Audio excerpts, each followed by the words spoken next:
Gaddar film awards నిన్న big ఈవెంట్తో conclude చేశాం. Telangana Gaddar film awards ఇవ్వాలంటే దానికి ఎలాంటిది రూల్స్ అండ్ రెగ్యులేషన్స్ కావాలి అని బి నరసింహరావు గారి కమిటీలో ఫైనల్ చేయడం, దాని తర్వాత ఎఫ్డిసి ద్వారా దానికి సంబంధించిన అన్ని డాక్యుమెంట్ రూపంలో కన్వర్ట్ చేయడం, రూల్స్ అండ్ రెగ్యులేషన్స్ని 2 కమిటీలని ఫైనల్ చేయడం.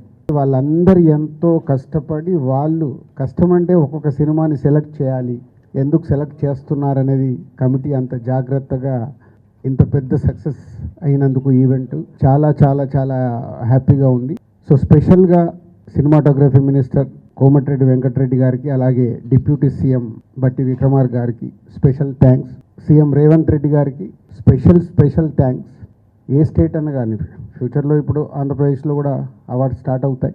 ఎందుకంటే తెలుగు స్టేట్స్ అంటే మన 2 కళ్ళు, ఎంత కాదనుకోలేము. అది ప్రభుత్వం నుంచే అవార్డ్స్ వస్తున్నాయనంటే సినిమా ఇండస్ట్రీ చాలా జాగ్రత్తగా అవార్డు స్వీకరించాలి.